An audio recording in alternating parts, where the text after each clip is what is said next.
What's going on, everyone? Beep, beep, sleepy sheep here. I'm back. And you didn't think it was going to happen, but here I am.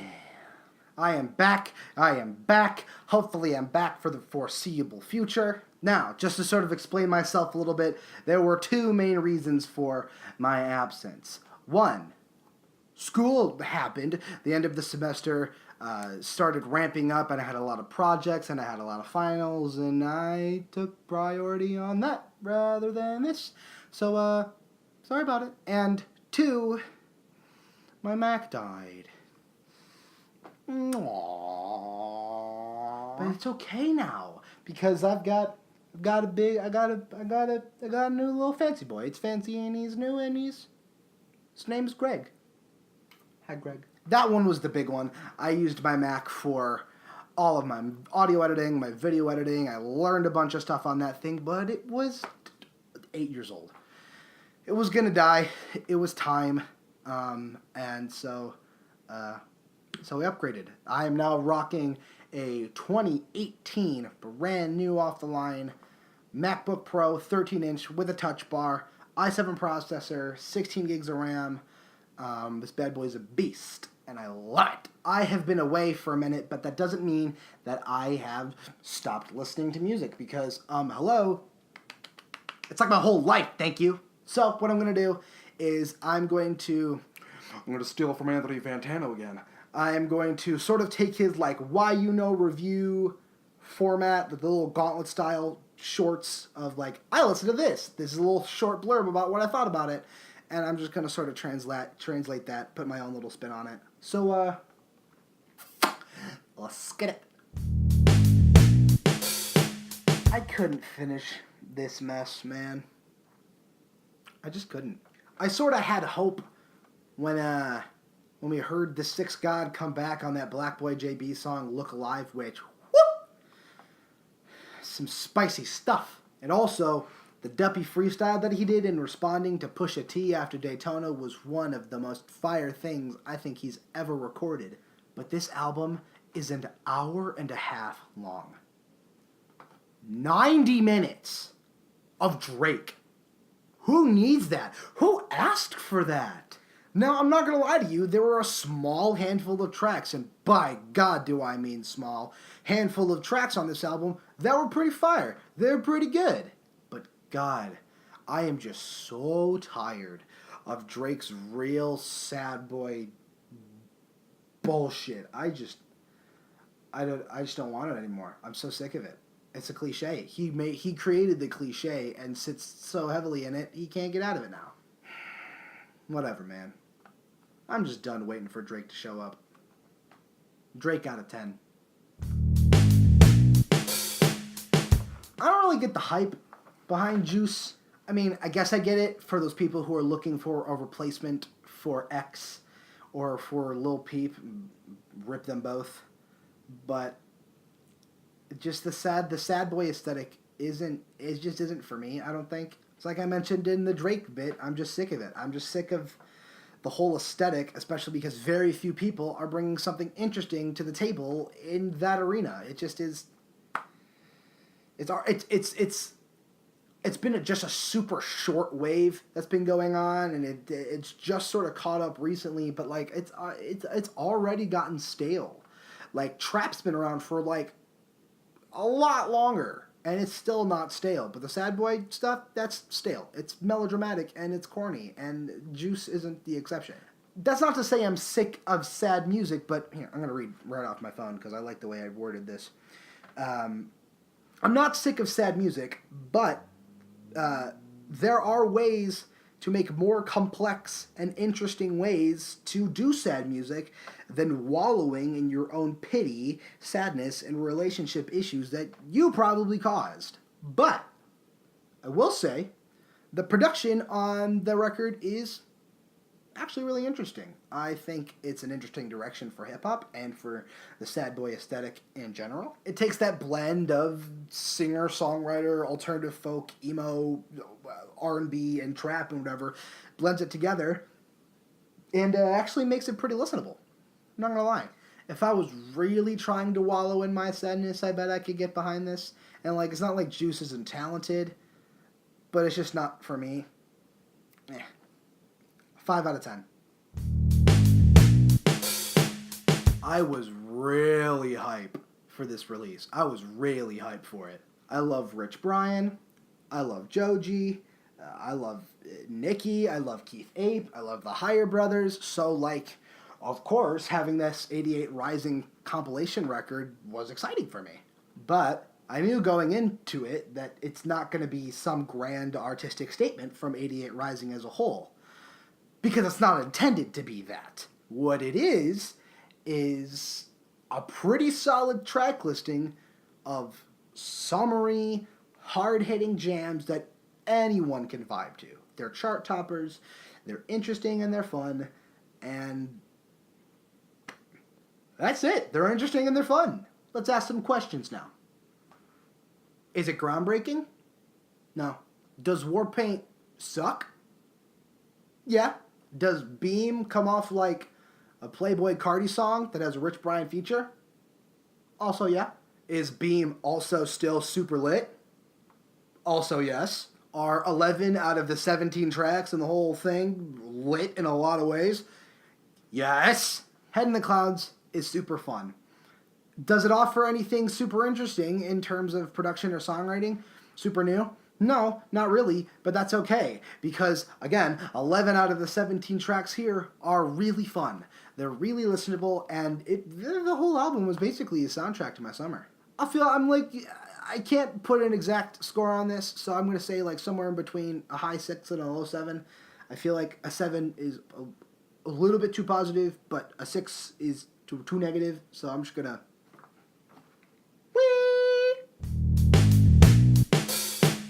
Pusha T is one of the coldest boys alive. His voice and his flow are so distinct to him, and he's got such an ear for consistent tone and intriguing lyrics. Kanye's beats are smart, and they're futuristic, and they're some of his best, but no matter how dope Pusha T's flow can be,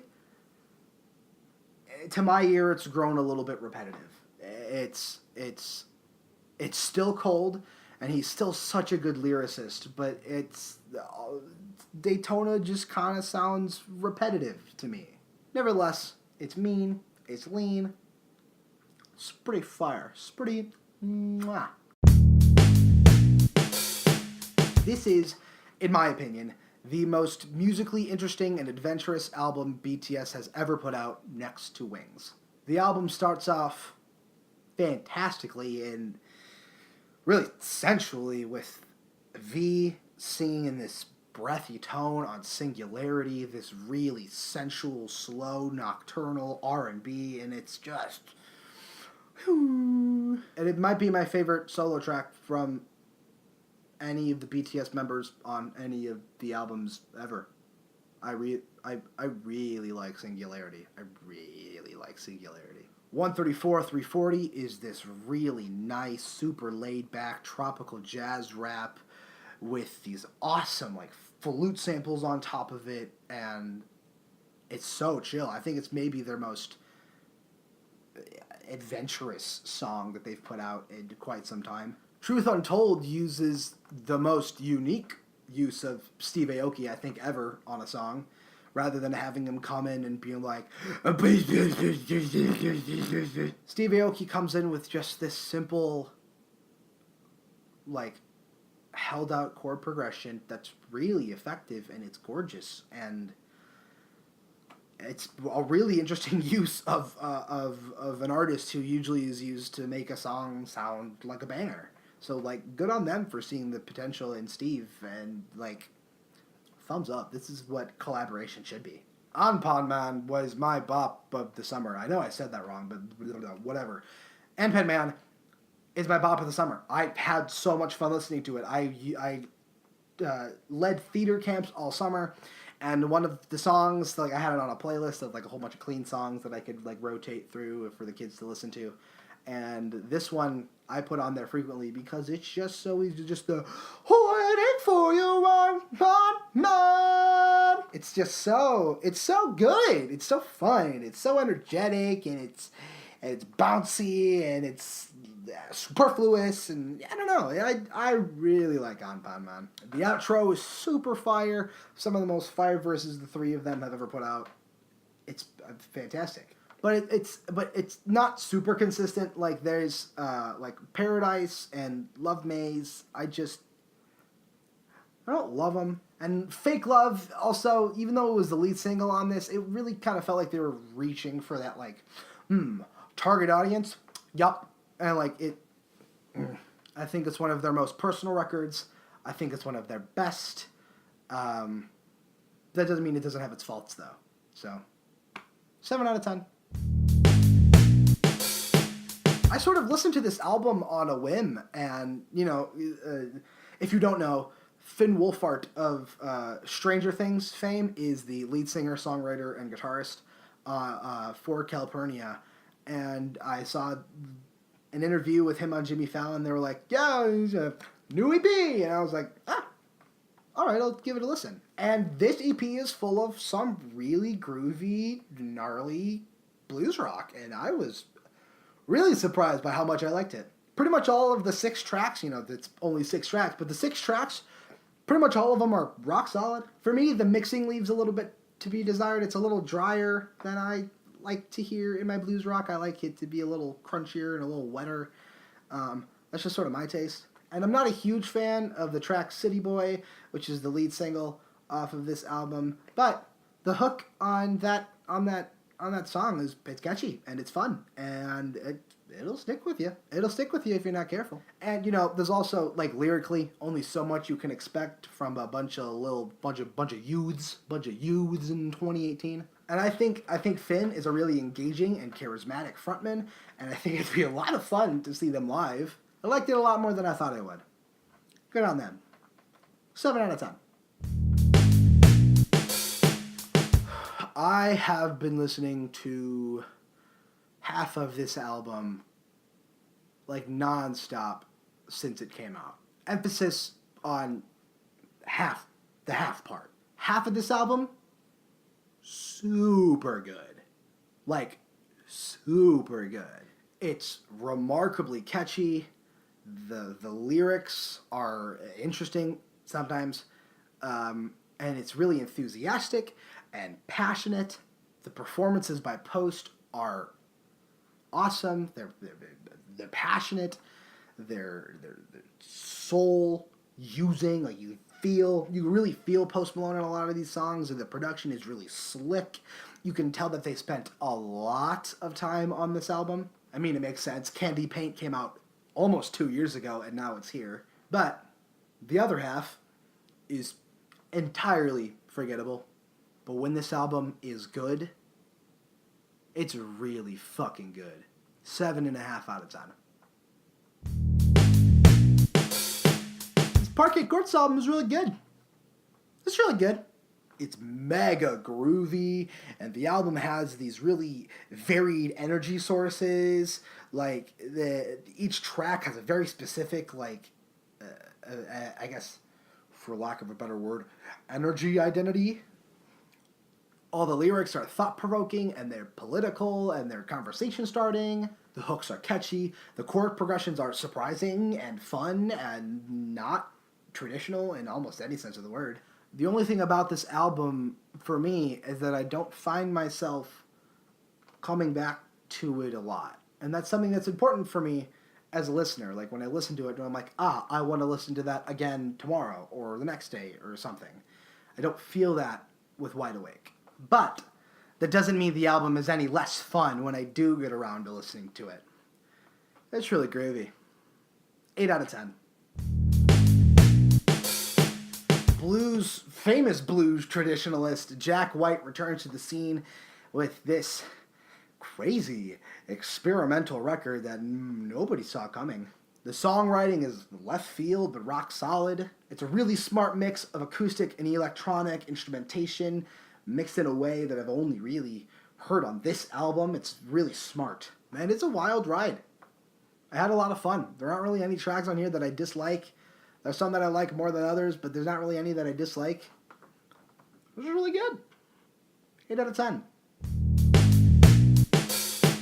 This Sophie project is one of the most inspiring, remarkable, promising, intriguing projects that I've come across in a minute.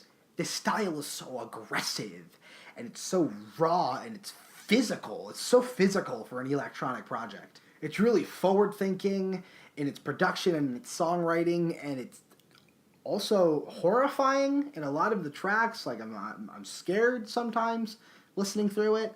I adore this wretched filth in the tracks of like Pony Boy and Face Shopping. Sophie shows a lot of versatility on tracks like what's the name of it? Is It Cold in the Water for the knack, showing a knack for both the danceable, the uncomfortable, and the gorgeous. A couple of tracks underwhelm and the album flows a little weirdly, but that, to be fair, that might be the point. But that's just a little mark on what is otherwise a genius album, and is one of my favorites of the year so far. 8.5 out of 10. I am in that small camp of people that really love Ye. But I'm also in the even smaller camp of people who say that Yeezus is their favorite Kanye West album. So I love how absolutely personal Ye is. We get to see Kanye West's psyche like we've never seen it before. He's always painted these grand pictures of what his life is like, what it should be like. And this is just it's so personal, and to me it feels so organic and raw. Yes, the album sounds a little rushed, and yes, he changed things literally last second before dropping it, but I love that. I think it makes the album seem super personal, and it's, I don't know, it seems really organic to hear all of these trains of thoughts from Kanye West, he really has sort of achieved that God status in music, and to hear him sit there and be like, I struggle, I'm a human being, and I messed up a lot of shit, and I'm just gonna write some music for you, is really cool. I think it's really cool.